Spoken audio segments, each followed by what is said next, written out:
Oh, yes, indeedy, quite literally, Doody. Welcome, welcome, thrice welcome. Your life and times with me, Chris Grimes, continues with the Good Listening To podcast. It's the podcast that brings you The Clearing, where all good questions come to get asked, I think you'll find, and all good stories come to get told. And it's my absolute joy to welcome to the Good Listening To and the Your Life and Times Clearing, Chris Daniels, who is part of the fabric of Bristol life.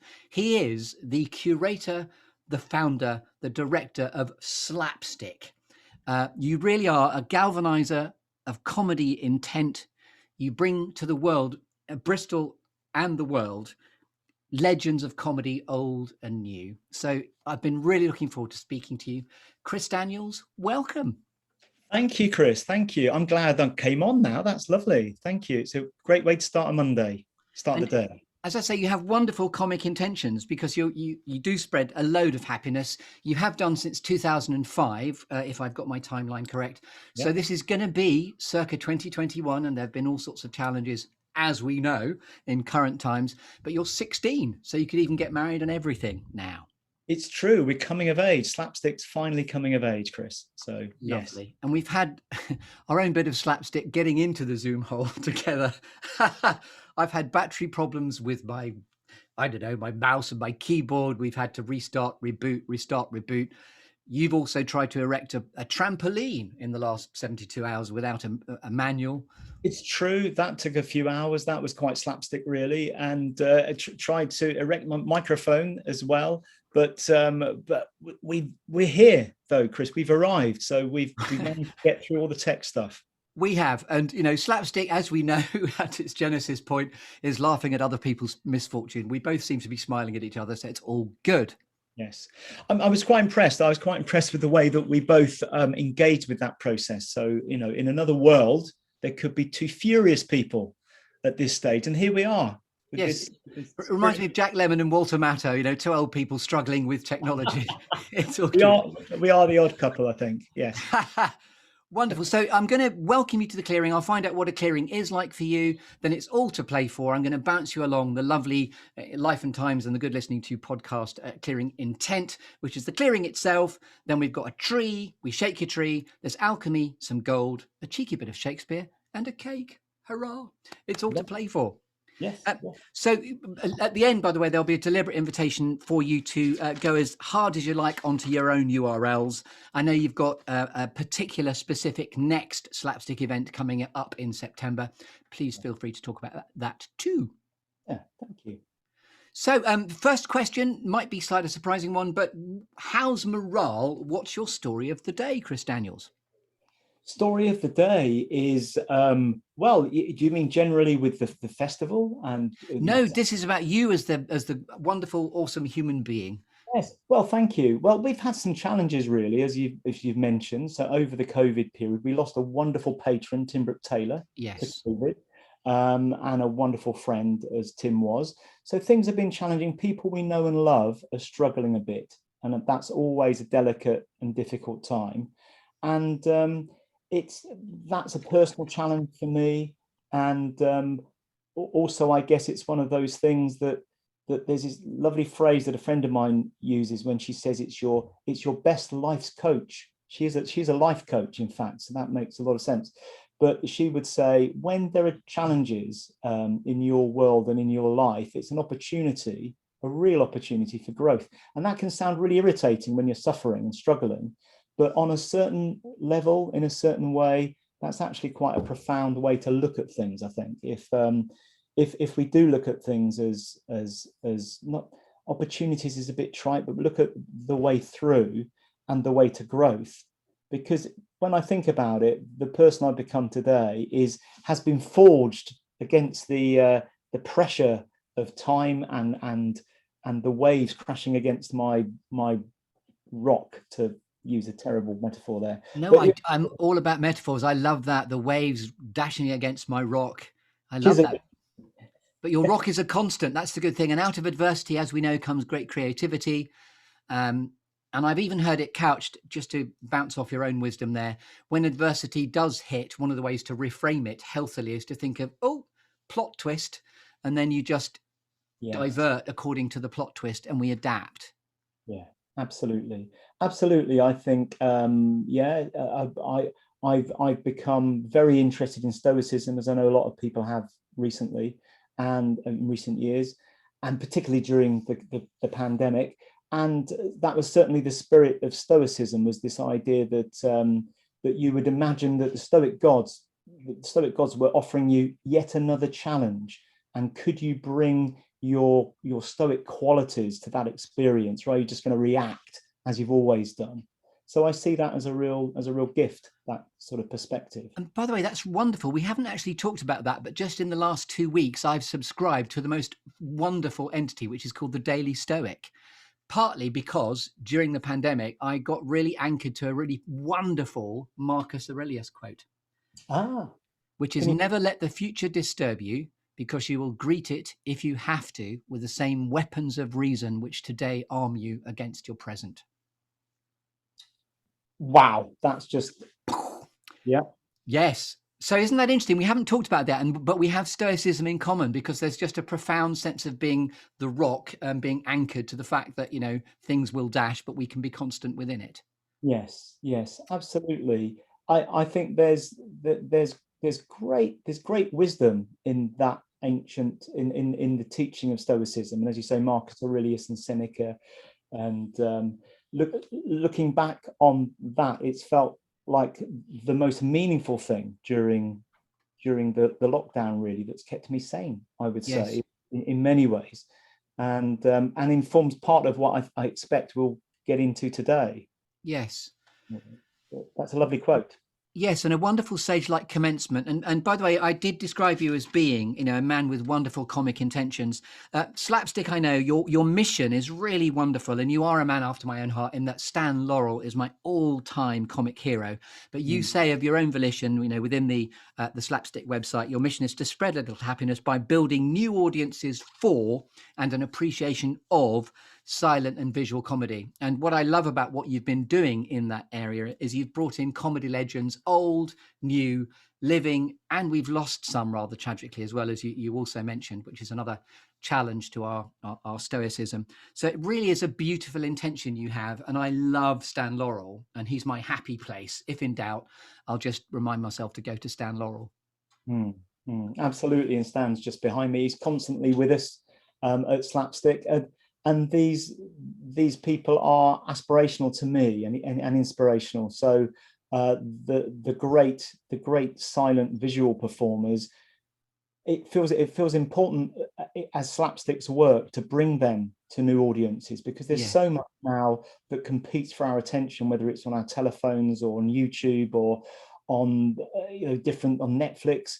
Although you can get Stan and Ollie on Netflix, actually, but people are drawn, of course, to the fast, the visual, the complex, the CGI. Given an opportunity, would a teenager really want to go and see Endgame with the Avengers, or do they want to watch an old Charlie Chase film? So we do have a challenge ahead, but I suppose it's not that I think silent film or silent comedy is better than other films or other comedy, but it has its place as equal to the very best silent film, and silent comedy is equal to the very best talkie color recent film.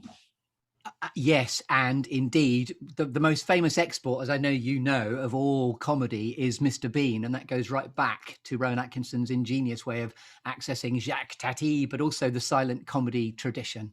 Absolutely, yes, and it goes on, as you say, really, and it certainly goes on as I watch films with my 7-year-old daughter, so Una, and we watch animation and comedy, or even looking back at things like Tom and Jerry, and Yeah. you see the animation taking on the legacy, if you like Shaun the Sheep, of slapstick and early visual silent comedy. So it's the stunts are much easier, I think, for Shaun the Sheep than they were for Buster Keaton, but you Yes. see that, and it is a bit of a cheat, because you see these wonderful stunts, if you like, stunts in Tom and Jerry. Yeah. But you didn't break a bone, though, not like Buster. There's no Yes. investment there.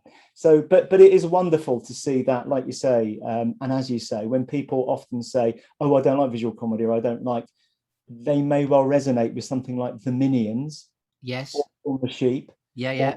been, they just don't think of it as being in the same genre. The same, And we just need to point people to that awesome Buster Keaton sequence where the house collapses and the window collapses with probably millimeters to spare. yes, absolutely. I think that's the kind of thing that would be my happy place too, is that when you see the joy of great genius purely to make people laugh, Yes. that's exceptional and extraordinary. And by the way, I loved the echo of my own resonance there with you saying Una and being 7. I was 7 living in Uganda when a black and white television hummed into action.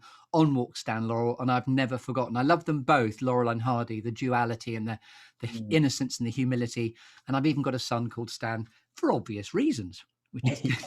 Yes. So let's get you, Chris Daniels, into the clearing then Yeah. of the structure of what I'm about to bounce you along. So what is a clearing like for you? Where do you go to get clutter-free, inspirational, and able to think? I think so. For me, this is often a literal space. So for me, the desire to be in a clearing, to be uncluttered, and to think is the big picture answer to that. Is I go away. So I literally I get in the car and I drive somewhere. I might go camping. Most recently, just a few months ago, I went to Dorchester on the Thomas Hardy Trail. So an admirer, I was reading The Mayor of Casterbridge. I took myself to Dorchester for 2 nights and stayed overnight camping. And although my wife would say glamping, I think. The tent, Yes. somebody put the tent up for me. I'll just say that. But Yeah. but the peace, the quiet, being in nature, waking up with the birds, cooking for myself, not having to deal with the day-to-day really is where my clearing over an extended period comes really. And it's in those spaces, Chris, where I find what I consider the inspiration for the ideas for the programming. So every year at Slapstick at the festival, and to provide this work, if you like, for in Bristol, it would be one thing just to say, let's run a series of films. But in some ways, what we try to do is we try to find a unique element to it. So either a fresh score that'll accompany an old film, or an artist or a performer seen in a different way. So, for example, I mean, just very briefly, things like getting Adrian Edmondson and Nigel Planer to talk about Bad News, which to my knowledge they hadn't done before, or a reunion on The Young Ones. So, or French and Saunders coming to receive a Legacy Award. So things that you can't see anywhere else in the world and probably will never, ever take place again. So that's what's meaningful to me, because that's the excitement that engages the audience and brings them along. And what's wonderful for me is it's a very natural process. It takes no effort. It just takes being in the clearing. And I become, well, I wouldn't say overwhelmed, but I become, it's no effort. I could bring 3 or 4 different festivals to fruition in my mind, given the right space, really. And that's what I seek is creativity in the clearing.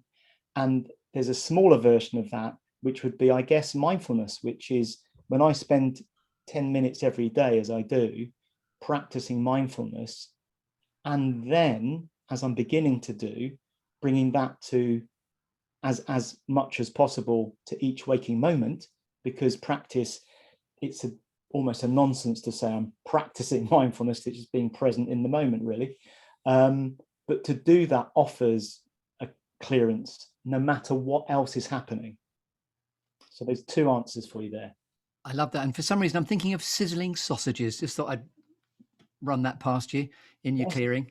Yes. I've just imposed those upon you, but I think I did maybe had some sausages. They were veggie sausages, but I had definitely in Dorchester. They were, yeah. And by the way, 5 degrees of separation, what's extraordinary in what you've just been beautifully riffing on there. I was in Uganda, as I mentioned, but I was best friends with Adrian Edmondson's 2 younger brothers because his family lived in Uganda too. Oh, right. Yes. Go figure. So there you go. Yes. Back to your clearing, and I love that. We've got sausages was my idea, but we're there in a clearing of inventiveness where you've traveled towards glamping camping, but it's the great outdoors, and there you sit crafting your next festival. I love that. Yes. Okay, so within your clearing now, I'm going to arrive with a tree.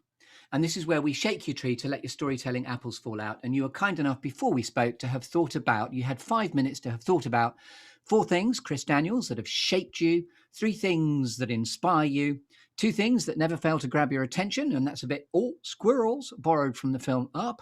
You've probably seen it, I know. And then Yeah. 1 quirky or unusual fact about you that we also couldn't know about you until you tell us. So you can shake the tree at your leisure, kind sir. So first of all, interpret it how you like. Crunch on those apples, please. Oh. Well, so if I shake the tree, so in terms of what shaped me, and it's funny this, isn't it? This feels like quite an indulgent space for me because I never take any time to contemplate these things. Just don't. So it's quite a luxury, and I quite enjoyed even the 5 minutes. But one of the things I've realised that shaped me is music. So it's something to do with, I hadn't really realized, but I was listening to a song the other day. It was Ray Davies, I'm Not Like Everybody Else. And I've seen him perform live too. And there's an anger to that and to the lyrics, but there's this sense of individualism that I related very strongly to in music, the music of Tom Robinson and the Beatles to a certain extent, Pete Townsend, if you're talking of songwriters, really. But the concepts of things like even Manfred Mann's Semi-Detached Suburban, or the Kinks' Plastic Man, or Do It Again, their later things. So in that, the message there is, I don't want to be mainstream. I don't want a mainstream life. I don't want to be like everybody else. I don't want to go to work like everybody else, is the mantra. I don't want to be destroyed like everybody else. And that's been a wonderful philosophy to adopt, because what that gave me as a gift was this sense of determination to truly live my life in a way that felt authentic for me, and not just get the white picket fence, the house, the kids, the drudgery of life, because it was the expected thing.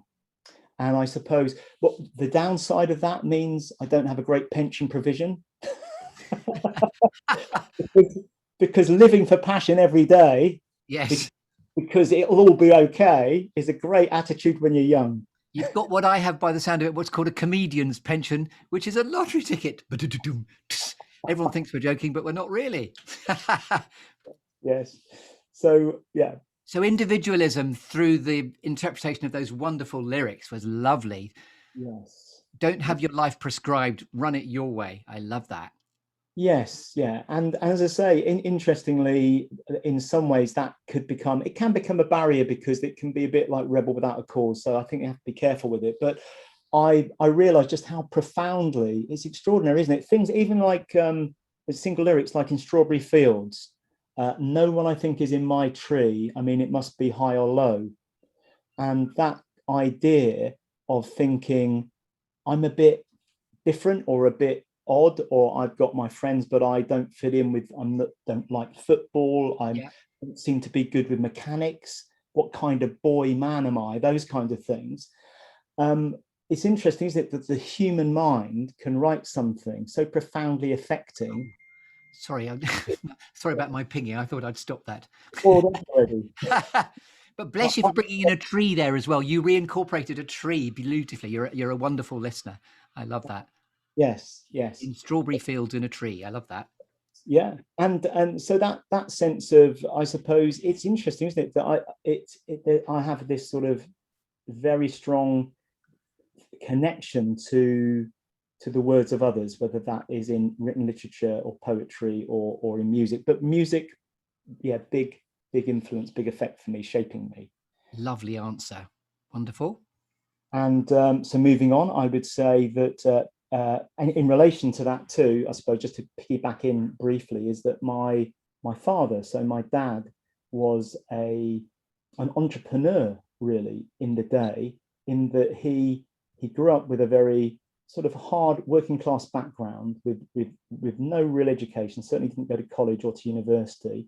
But when he got his job managing a shop, being employed, and there was an opportunity to buy the shop, my dad thought, oh, I'll have a go at this. And in the end, had a couple of shops, worked really hard, became bankrupt, as every good entrepreneur should at some stage. It's very common, apparently. And whilst I'm sure my dad would probably not maybe see himself as hugely successful materially, it was his drive for more. So if he were a driver, he'd want to run the company and employ people and think bigger all the time. And I think that gave me, along with these messages and these songs, this possibility that I didn't have to just take a job and work in that job and stay within something I didn't want to do, really. So my there's something father, lovely and rich there about curating your own space and curating your own destiny in what your father did. And it made me think of, and this is a slight comic divergence, of Victor Kayan. He liked it so much he bought the company, which is what your dad was doing in the shop. I'm aging us both terribly there, but maybe I remember it well. Yes. Yeah. wonderful. Yeah. Other things that shaped me, I'd have to say there's a book called Animal Liberation, written by Peter Singer, who's Say the title again. Animal Liberation. Uh-huh. Back in 1979, I think I was 14, and I became vegan for 8 years. I'm no longer vegan, but I'm pescatarian nowadays. But the awareness, I guess, that from my perspective, that we're highly evolved primates was quite profound. That certainly shaped me, and it gives me, I believe, a compassionate perspective on other people and the world, and it helps me make sense of why the world's so insane. Yes, the chaos. Yes. Because we're the only species that appears to have consciousness in a self-reflecting ability, but yet we're still monkeys. We're still apes anyway. Yes. And I think that helps me to make sense of the world. And it's also given me a lifelong respect for our fellow creatures too. Yes. Really. And a kind of humanity and a heartfelt connection with seeing myself as part of nature, not as separate to nature. That's been important. And on the risk of going too deep with everything, the last thing to say really is my wife, which she's had a profound effect on me, and she lifted me from a psychological place where I felt that I wasn't able to see who I was and what my potential was truly, to find aspects in me so I would be able to do things like dance or believe in myself and to take things forward and to see in somebody else's eyes yourself truly reflected for the first time, all that love stuff that I really felt, feel, should I say. Yeah. She's still alive and we're still together. There's something delicious about reciprocity in there, which your obviously wife brought you to a realization of. What you give out, you get back. The idea of mirror to nature, reflection. Yes, absolutely. And then kids, having the kids has been such a profound experience of on the one hand, talk about your best coach, as we were saying earlier. Children are one's best coach, but it took me from being, as I wouldn't have seen then, totally self-absorbed, non-parenty person. No, for people that are not parents, I'm not suggesting people are all that way, but certainly for me, it was all about me. What am I doing next? What am I going to do? What am I, I'm responsible for these lives. Yes.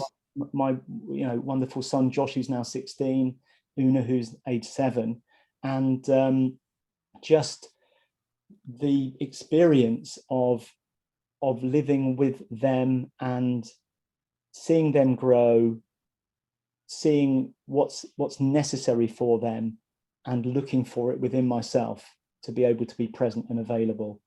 And of course, dealing with, we talked about Stoicism a moment ago, and working out a way of being fully present to their experience, whilst acknowledging that there's a kind of a massive challenge, because it's also the most exhausting, the most frustrating, the most challenging too. But again, I feel like a better person because of their existence and being a parent. So there's a delicious quality of altruism in there, as in the altruism in what you do in your job, bringing, legends, old and new, to the fore. there's also an altruism and awareness of it's not just about me. And ironically, there's a stereotype about clowns being quite tortured, or about, people in the entertainment industry being incredibly self-obsessed. Narcissism can often be off the scale in that case. I know there are delightful exceptions, not least in some of the gallery that you've brought to bear. I know you have, Sir Michael Palin in your mix as well. By the way, he said of you, you're worth supporting because it's a complete delight, Slapstick. I noticed that when I was researching about you. So you are worth supporting, as is your Slapstick Festival, because you're a complete delight. And you're very selfless, which is what I'm hearing. Wow. Well, I'm not sure that's true, but it's certainly, because it's interesting. It's like the Stoicism thing, isn't it? It's like, who is it? John Bradshaw, this guy who wrote back in the 80s and 90s books on therapy. And he said, we always teach the thing we need to learn the most ourselves. Yes, the delicious irony of same. Absolutely. Yeah. So in some ways, you could argue that it's not naturally easy for me to relax and be humorous and funny and to kind of be celebratory and laughing. So it's probably something that is a constant lesson that I want to be learning, really. Again, that's very relatable. In my family, there is a maxim, which is patience is a virtue daddy doesn't have. So although I'm all about being present on stage with instant wit and the comedy improvisational stuff, I'm not a very patient man. Yes. Warts and all, we've all got faults, which is lovely. Back to you. Lovely answers so far. We're now on to 3 things that inspire you now. 3 things that inspire me. These were really easy, I guess. So the first thing is silent film. So I'll be relatively brief if I can be. I'll do my best. But I discovered silent film fairly late. Came to Bristol. One of the things that attracted me coming to Bristol was this intriguing course on film studies. And I remember thinking, an A-level film studies at City of Bristol College, it was called then. And I couldn't believe, Chris, that you could do an academic course on film. Because in those days, I was thinking, well, I like Jurassic Park, and I'm vaguely aware that somebody makes the films, but I knew so little about films. I just loved them. Star Wars, Jaws, it's Godfather, all that stuff. But I was taught by somebody called Norman Taylor, who eventually we co-founded Bristol Silence together. And there was Andrew Spicer too.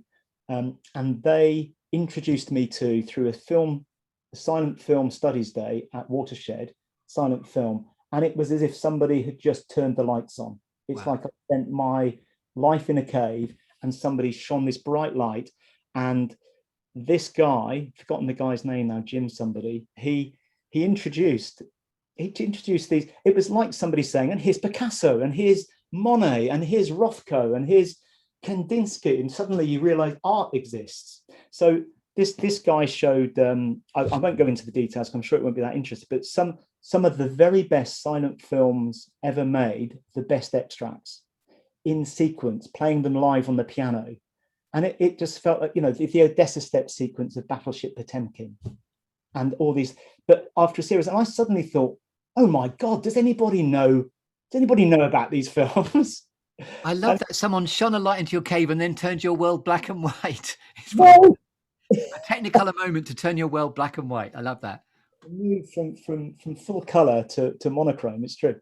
So that was a very exciting discovery for me, and that inspiration of the seminal work. I've always been interested in where things begin, really. So the Lumiere brothers and Méliès and early silent film. It's such an exciting period in film history when all of this is happening. And very similarly too, I'm very interested. So when I'm interested in Marvel or even Disney, I'm interested in the early years. It's always the exciting, the discoveries, the creativity that's so fascinating to me.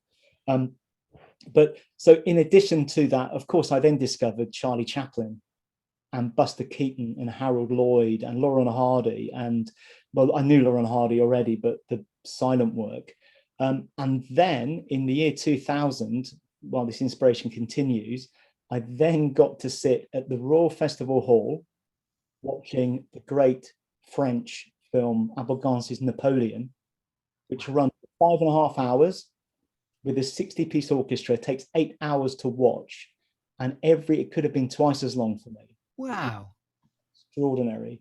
And in the audience, to give you the kind of quality of it, in the bar, Terry Jones was there chatting to Richard Attenborough, who both later became patrons. Alan Parker, the director, was in the audience. Mary's Hughes. So that was very keenly, strongly life-changing for me, because if people can create works like this, it kind of makes existence bearable. No, there's something transformative about art, and I think that was my moment with art, was my medium. So for my wife, it might be opera, and for people I know, it might be dance and ballet. But for me, I think my medium is silent film work. That's my peak experience art. There's a moth to a flame element of the other moths that were there that night, but also a lovely mantra, which is what's meant for you won't pass you by. So you were very present to your windows of opportunity that were presenting.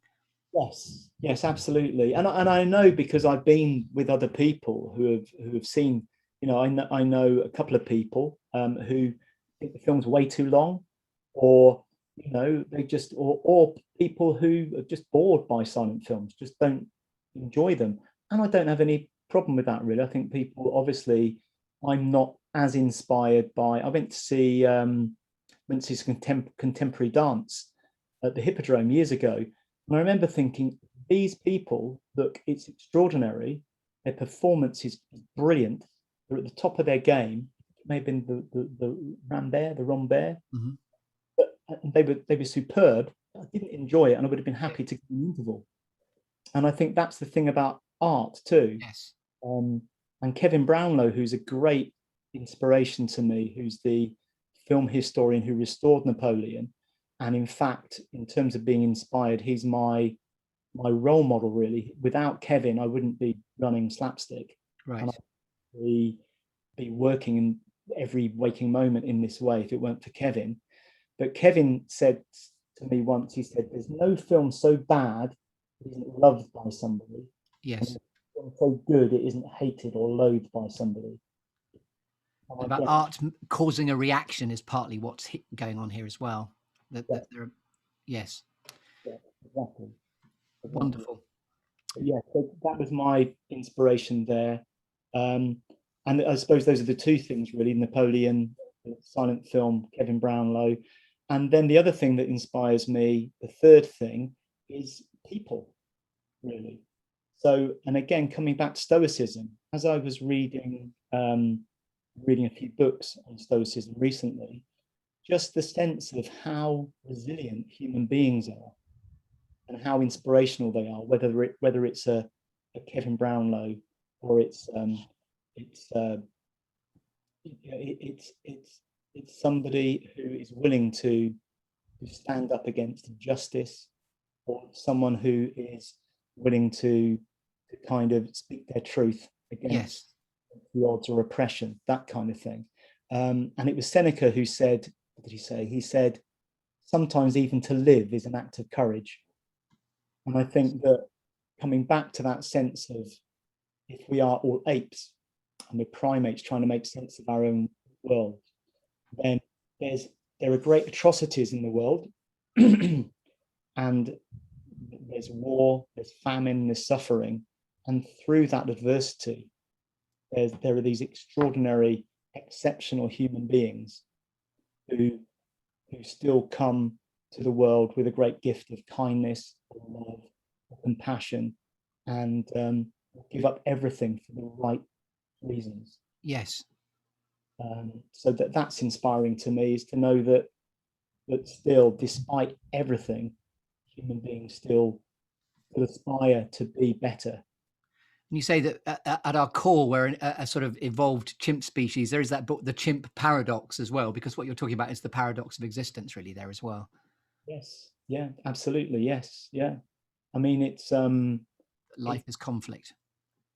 Yeah, life is, and yeah, the Buddhist sense of life is suffering, and then how to transcend it, which again comes back to the work of bringing laughter, if you like. I remember we had one of our posters one year, Chris. It said Slapstick Festival, bringing laughter to Bristol. And I remember David Robinson, our wonderful patron film historian, saying, he said, "You sound like the NHS. You sound like you're bringing laughter to Bristol." The lols back to Bristol. Running a clinic, you know.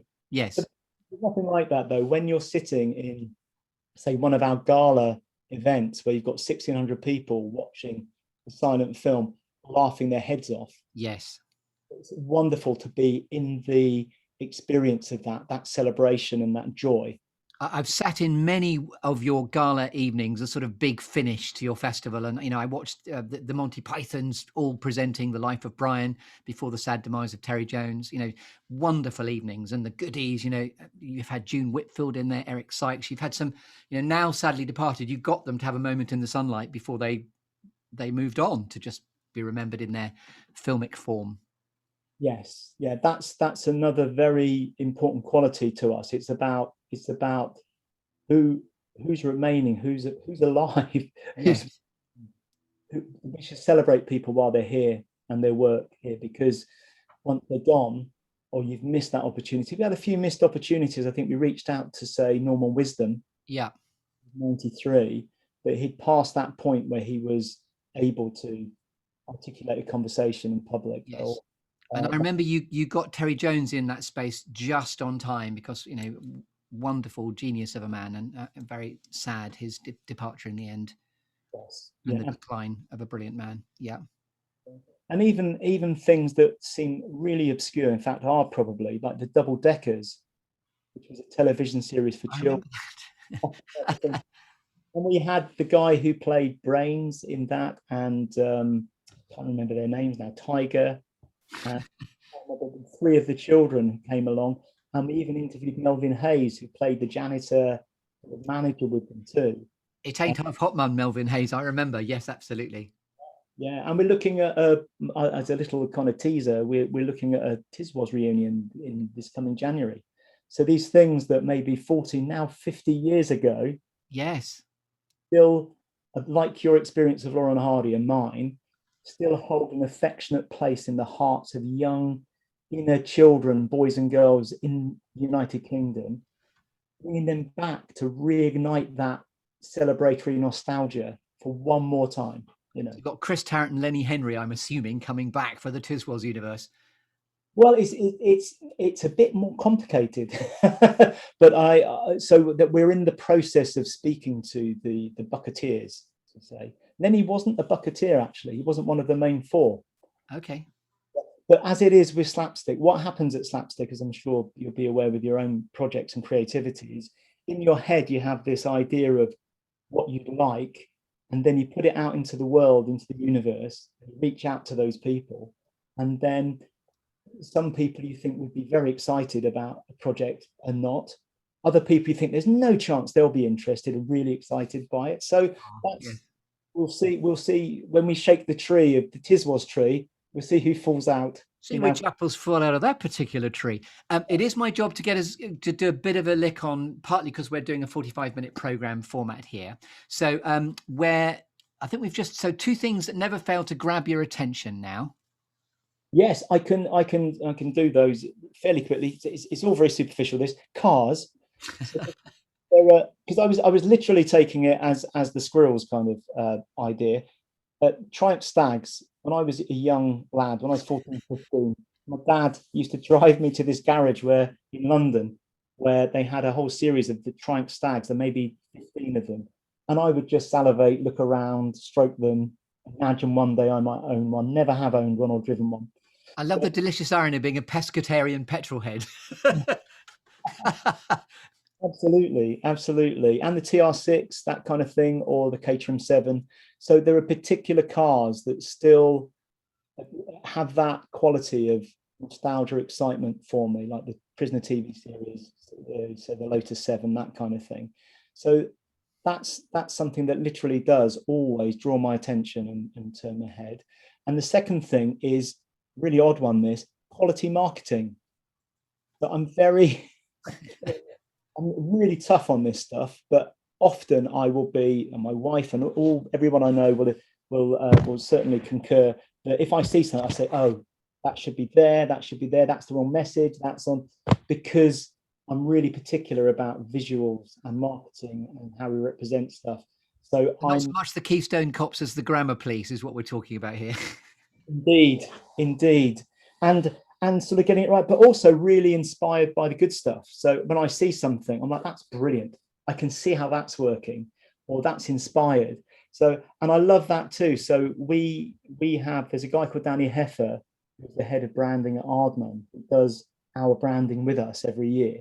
We have a great meeting where we get together. Sometimes Peter Lord joins us, or Gavin Strange, and we think about what are we going to do next year? How will we attract audiences? What image are we going to use? And how are we going to pull people in? And who do we represent this year? And how do we make that work? And that's such a fun part. And when it works, Yeah. I'm usually never really happy with it, no matter how good it is. I think one year I was happy with the kid thing with Stephen Merchant, but generally it's never quite right. But my wife would say I'm a bit perfectionistic around that stuff. But that's the stuff that really does get my attention. And sorry if I start to get a bit of a lick on. What's a quirky or unusual fact about you we couldn't possibly know until you tell us? Well, I suppose I was going to say that I'm an aspirational Stoic, but given that I've totally revealed that already, so I'm going to throw another quick quirky one in. Is I collect Iron Man comics. So 1967 to 1980. Go you. His other one, so many. Great quirky or unusual fact. We've shaken your tree. Now we're talking about alchemy and gold. When you're at purpose and in flow, Chris Daniels, Slapstick Festival Director, what do you most like to be doing? I would say it has to be there are two things really. One is it's rare, this, Chris. It's a rare state to inhabit, really, for me, because it's a perfect state. But when I'm in flow with the kids and my wife in family environment experience, it's quite magical, really, because that's the feeling of happiness for me. So it's a kind of stress-free, flowing, playful, spontaneous happiness. But if I could bottle it, that would be great. But perhaps it's all the more precious for its elusive quality. So I love that, the idea of family also within your clearing, then coming full circle, because there's moments when even the Stoics would agree happiness is just right there. It's there in front of me. Happiness. Yeah, it's there already, really, I think. And then the other thing is that in flow state with work and by programming. So when all that comes together, there's a great joy in that. So when I'm away and I'm in flow and I see it, and it's a bit like if I were an artist, it's like I produced my work. I'm ready I'm on the go to. I want to exhibit my work now. Yeah. That's where I find my joy, I guess, in those states, really. Yeah. So to award you with a cake now for gracing us with your presence here in the Life and Times and Good Listening to Clearing, what's the favourite inspirational quote you've ever heard? Any ways you'd like to put your cherry on the cake? It could even be inspired by a bit of Shakespeare and All the World's a Stage. How would you most like to be remembered when all is said and done? What would you like your legacy to be? Well, I think my key quote, I won't remember now, but it's a Shakespeare quote, and it's in the office, but I haven't been in the office for 18 months, Chris, this thing. But it's something like it is neither good nor bad, it is thinking makes it so. That's from Hamlet, I believe. Right. And that's my profound global statement of existence, because that is it. I heard Michael J. Fox talking about his Parkinson's just the other day, and he's an inspiration because he exemplifies that quote. Because for a lot of people, their lives would be destroyed every moment of every day, and he's a joyous human being. So it's the way. Say the quote again, so it can just hang there rather deliciously. Okay, so it is something like, this is paraphrased, but it's nothing is good nor bad. It is thinking makes it so. Beautifully put. And just quickly go into the URLs. Where can we find out more about Chris Daniels and the wonderful thing that is Slapstick online? It would have to be, although be patient for a few months, because we've got a new website coming in September, but it's the website's a bit clunky, but it's www.slapstick.org.uk, org.uk, and it'll all be there. And sign up to the newsletter if anybody's interested, because that's where all the new stuff and all the information will be flowing through to you if you're interested. Wonderful. And long may your wonderful altruistic work continue.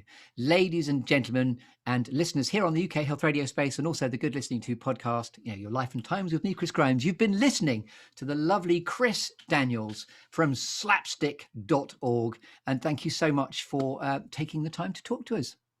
Thank you. It's been an absolute pleasure and a real indulgence. So thank you, Chris. You're very welcome. And to the listeners on the UK Health Radio Space, to your good health. Until next time, come back for more stories within the clearing, and goodbye.